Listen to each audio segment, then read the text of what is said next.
motherfucking 3. You niggas can't fuck with the M.O.B. 1, 2, motherfucking 3. You niggas can't fuck with the M.O.B. This is Get So Rock music, bitch. 4-5 rock music, child music, cocaine rock moving, OG hop abusing niggas like the hustler. I was whipping kick for hours, Taliban dropping towers, hammerman, chop ups and young niggas jump clocking, dropping bombs like test the verb in a cold white. What's good with the YouTube? You already know this is Big Flaco with a convict's perspective, and I'm gonna smash, dash, and slide on through a little bit of energy. Before we go further, man, hit that bell notification, hit all, hit the like button, comment, do all those things, man. It really helps the channel. And subscribe if you're a new listener, man. And this video is a video that was on one of my small channels. It was a Q&A where I opened up. It only got 400 views, and I'm transferring still a lot of stuff here and there from Real Talk, man. And I don't know what I'm gonna be doing with Real Talk, but I do have a lot of subscribers over there. So anybody want to tap in and have with some ideas, get at me. But I hope you guys enjoy this video because I get real deep right here. With that said, I'm out. Personal things, you know what I mean, which I think are kind of important for you guys to understand what type of person I am. So let's get to it, man. Let me get the first ones up. I think I found the one I really want to do first. Let me see. First question. I think this was a really good one. Yep, bam. This came from Speaking Big Truth 9383. Thanks for your videos and motivation. My question is a sensitive one. Why do people from other races join Hispanic Games? Bam. That's a really good question, man. And I'm going to answer that and give like a little concise breakdown of it. Now, the best way for me to explain it is you become domesticated by your environment. Okay. What that means is, you know, wherever you're from, right? You could be from here, there, wherever, right? You know what I'm saying? Your parents could be from wherever, but you're going to adapt to the environment in which you live.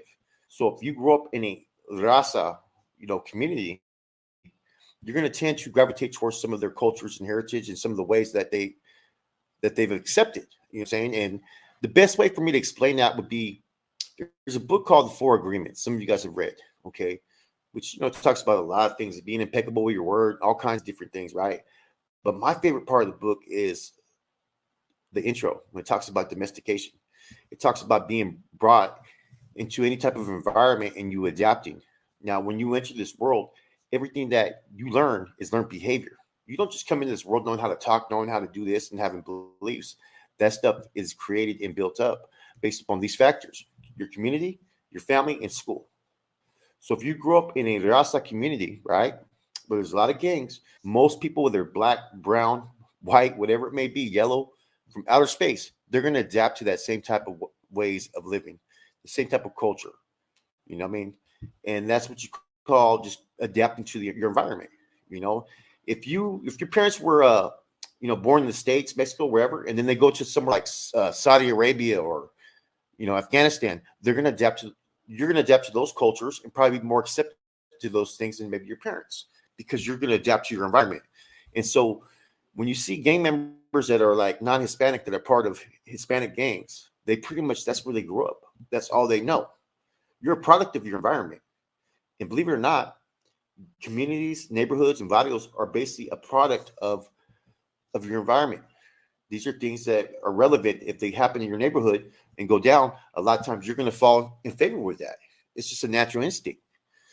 You know, sometimes different races that, you know, whites, blacks, Mexicans, whatever, you know, that go into different things from their domain, you know what I'm saying, from where they come from. You know, that's the interesting thing about the United States of America, is that you have so many different cultures and people with different belief systems that sometimes it could be kind of like confusing at times. But I mean, this is kind of a self-evident topic, man. If you grew up in a Hispanic neighborhood where all your friends were gang members, likelihood that you join that gang is 99%. And that's just the truth of it, man. It ain't no 99%, but you guys know what I'm talking about, man. So sometimes people don't realize that it's just being a product of your environment. It's as simple as that, you know. Anyways, that's a real good question, man. There's a lot of people who think like that, but they don't always express it. So let's get to these questions right now. Bam. Well, we're going to go with J Realist TV. What's cracking, homie? He said, what's up, J Realist TV? I have 6 questions. Maybe we can get a little story time. let's go. I'm gonna go through these one at a time, guys. What brings you true happiness? Can happiness be measured on or qualified like money and power? Now, happiness can never be measured because your happiness is going to change from one moment to the next. The things that make me happy in life would probably be, when I'm around my kids and everybody, my wife, and everybody has a positive attitude and everybody's happy and everybody's smiling. That's the best feeling, man. As opposed to everybody being mad, someone pissed off, someone yelling. Those are things that happen in life, right? But sometimes we forget to appreciate the things that we do have in our life. And I'm a firm believer that, at times we overlook things and don't realize that maybe some of the best things that we have going in our life are right there in front of us. We may not have everything. We may not have the fucking $100,000 fucking car and fucking, the Big 10 mansion house and all this stuff and taking trips all over the place. But if you really look at the things, maybe you do have things, you can do a lot with what you have. And so my measure of happiness isn't measured by money or power, because those are all self-centered type of notions. You know what I'm saying? And I'm trying to get rid of any type of individualism in myself. So spending time with my loved ones when they're happy, when they're having a good time, there's no other feeling when everybody's happy and they're having a good time and you're talking, you're playing games, you're doing this and that.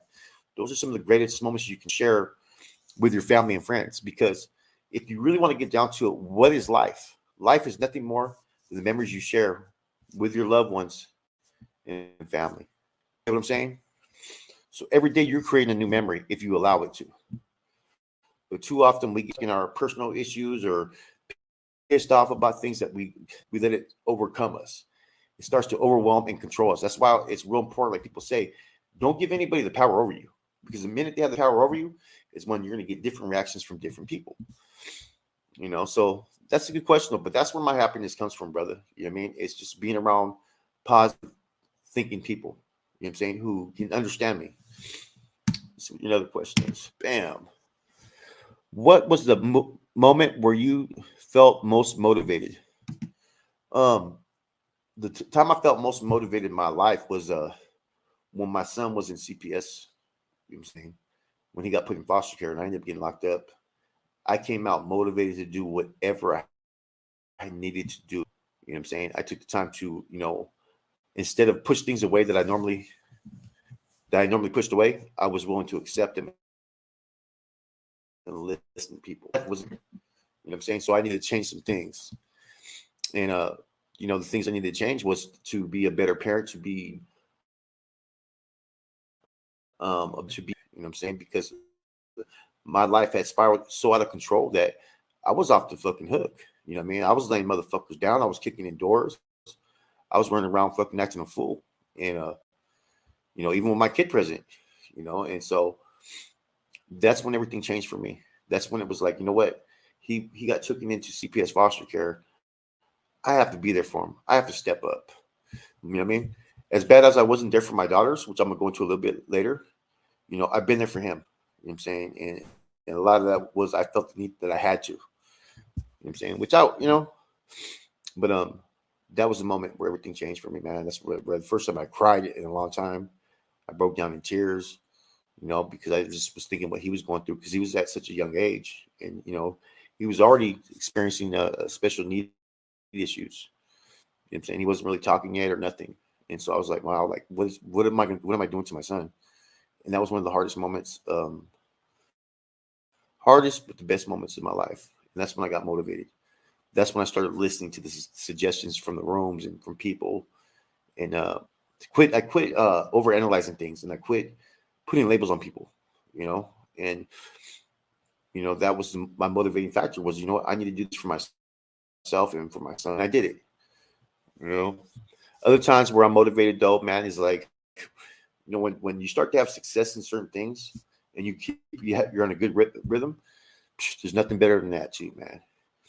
But ultimately it was that moment with my son in CPS care. I knew I had to do all I could, and I succeeded. So, you know what I mean? I seen that there was many times I could have quit and gave up, but I didn't, man. And that's real important for anybody going through any personal struggles. Don't give up. Keep pushing forward. Would you rather lose all your memories or never be able to make new ones?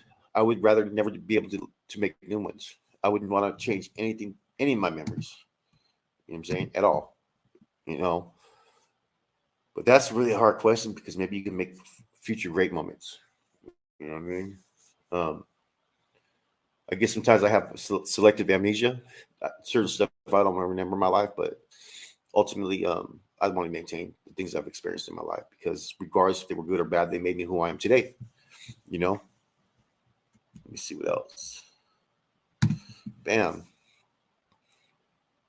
What is your one part of your everyday routine that you'd be better off without? Smoking a cigarette? Everyday routine. My routine is not always there. Um, so I can't really, it's hard to say. Like, there's not really much I wouldn't do, to be honest with you. Uh, except for quit smoking. But you're trying to figure out something like that I normally do that I should just cut it out. Now, it have to be smoking, man. You know, the stress has been on such an extreme high level that I've been smoking more like the last 9 months after quitting for years. That's the sad thing about it. Um, let me see. Let me see. The one part, man, it's kind of hard, man. I guess the one part would be of my everyday routine. You know, there's really nothing that I can really add to that, brother, because I really don't have a real strong routine. You know, I have a lot of free time, so I do have free time. And I don't, so I'm always working. You know, let me go to the next question though. If you could have coffee with one person, dead or alive, who would it be and why? Oh man, that's a hard one. Um, who would I want to have cup of coffee with and talk with? Part of me wants to say, man, that's a tough one right there, man.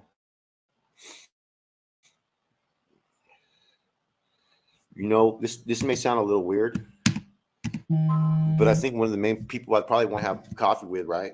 I'm I'm a cross in between. I'd like to have coffee with motherfucking Donald Trump for some reason, and I would like to pick his mind about what was going on during his presidency and see if I could use my psychology tactics to see if I can exploit anything in him. But people like that, maybe him, maybe it could be fucking Bin Laden, believe it or not, because I want to know what was truly behind all the things that were going on. What did they believe in and whatnot? Uh, that would be a candidate. Um, the other, let me see. I would have liked to have also brought back probably, man, that's a hard one, man. You know, I think those two are the main ones I'd have to consider. People like JFK would be interesting because he lost his life at such a young age. You know what I'm saying? That may be a possibility as well. Martin Luther King, Cesar Chavez, um, Malcolm X. Malcolm X may be a good one too. See, I like to pick people's brains, so I would have to consider people like that. You know, maybe a philosopher like Friedrich Nietzsche or Plato or Socrates. One of those individuals would also be interested to have like a discussion and for me to throw my input on. Tupac. Tupac would be cool to hear. And Biggie. Um, yeah, there's not really. I have a list. I have a list of probably people I'd like to meet up with and have coffee with, dead or alive. And so that's a good question, man. But it's hard to really be straight on because I really don't favoritize people like that. Anyways, let's get to your sixth question. What is your most significant childhood memory? Oh man, my most significant childhood memory would probably be, when I was in Taekwondo as a kid, man. You know what I'm saying? Or riding skateboards and stuff like that. Those were fun times, where I could just be a kid. I didn't have to fucking like, gang bang and look or we go hardcore on people. I could just live life. I mean, those were some of the best times, you know. And like I said, man, there's a my childhood is kind of blank at times. You know what I'm saying? I kind of forget a lot of things that happened back then. I don't know the reasons why, but that probably had to be my answer is Yeah. Anyways, that was a weak answer, huh, guys? Let's see what we got in here, though. We did that one earlier. Let me see. What's your thoughts? Okay, let me see. Chrysler technician. What's your thoughts on people only liking certain rappers after they get killed? So many are just stagnant, then die, and all of a sudden everyone loves them. That's what you call, man. Like it's like you paid your dues already. You died. Now everybody wants to know who you were. You know what I'm saying? They don't want to know who you are when you're alive. Of course not. No, they want you to die so they fucking have something to talk about. Ooh, he got killed by this person. This is what he did back then, and all the fucking conspiracies can come out, man. I've noticed that too, though. You know, Nipsey Hussle was known, but I think when he passed away, I think he was even more recognized and more known at that point forward. You know, but other rappers have been killed. Tupac, Biggie, they were all big names. You know what I'm saying? But some of the smaller channels, someone dies and everybody, but they type it in and look them up, and it hits the algorithm. That, you know what I mean? So that's what happens there. But I think it's just people nature. People like to gossip. They like to talk.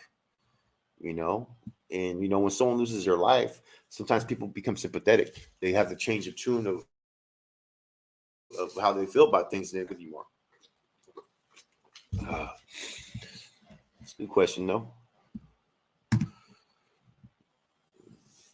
Oh, here's a good one too. Con respeto.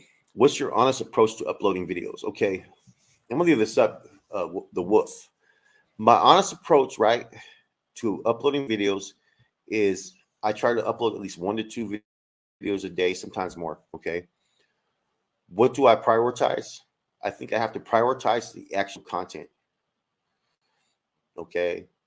It doesn't mean that I'm not subject to, you know, posting controversial topics or even having misled information or wires crossed. But you know, I won't say that I just did videos to get views at times. No, if there's a topic that I know I can capitalize off that's going to get me views, yeah, of course you're going to do it, man. Anybody say that they're not trying to get their bag on YouTube, they're full of fucking shit, man. You know what I mean? They're full of it. But as far as videos, I love interviews. Those are my favorite. Or I like to break down things that I have personal experience with that I was a part of or did, because then the story comes out free flowing. You know, it's a little bit different than when I'm trying to break something down, because when I'm breaking something down, sometimes I'm looking at the camera and I'm like, okay, let me make sure I take care of this right, because I don't want no criticism. I know people misinterpret stuff, you know, so coming to play with uploading a video, because I could do something and think it's not controversial or it's not an issue, whereas someone else can, you know. I just don't want those problems, those tensions, you know. Yeah, that's pretty self-evident right there. Let me see. Let me see what else I'm missing again, though. Hold on. I want to make sure I get it right. Yeah, there's no percentage. Next one. Are you a hands-on father to your daughter? You know what? Like I said earlier, man, I wish I would have been a better parent to my daughters. My first daughter, I was in San Quentin when I found out about her. My second daughter, I was actually there for the birth, but me and the mom separated already. And you know, she just grew up more with her mom in that family. So connection has been kind of hard. So it's hard for me to enforce any discipline or anything like that, because she has a lot of resentment towards me because I wasn't there. You know, my oldest daughter, she's a real good kid. You know, straight A student, going to school. She's working with autistic kids. I couldn't be anything more than proud of what she's doing. You know, she's doing all the right moves. You know, she's been with the same boyfriend for almost like 5 years now, which I didn't mind when she was in high school having a boyfriend, because it kept her away from partying and drugs and all that bullshit. You know, and but I wish I would have been a more active father with them as opposed to my son. But that's when I made those changes in my life, you know, during that time frame. And so that's why it was needed for me to, you know what I'm saying, start to reach out to them, which I started to after I got out of rehab. And I was living like 3 miles from them. You know what I'm saying? I was living in Capitola for a minute and in Santa Cruz. So my kids stay in out towards Castroville. So But as far as like being an influence and impact on my daughter's life, no, I don't think I am. I think there's a lot more that I could have did as a parent, but all I could do is move forward and hopefully continue to make those living amends, because it's all about them, period. Anyways, let me go through these questions real quick and make sure I said what I wanted to. Certain guests, certain topics. No, that's pretty good. Thanks for your videos. Okay, the Hispanic one, yeah, these are pretty good questions. So pretty much, man, that pretty much is about it, man. Good Q&A, good questions, man. I wish some of them were kind of hard to answer, man. Like, the easy ones are when they're gang topics, man, about raza and other races. That was pretty simple, man. But other stuff is kind of hard to always give a response to, because maybe I haven't really thought, or when I think about it in the moment, which is the best moments to do these for me, sometimes I have maybe a mixed opinion on things. Anyways, you guys have a good one. Have a blessed day, man. Stay positive and keep pushing forward. I'm out. Block movement, MOB, I'm stamped approved. If you want the static, about to let this beast loose. Picking up work, kickstands in the birdie, pushing leave it as a craze, breaking down the wide girly. Workers for the team, running out of product early.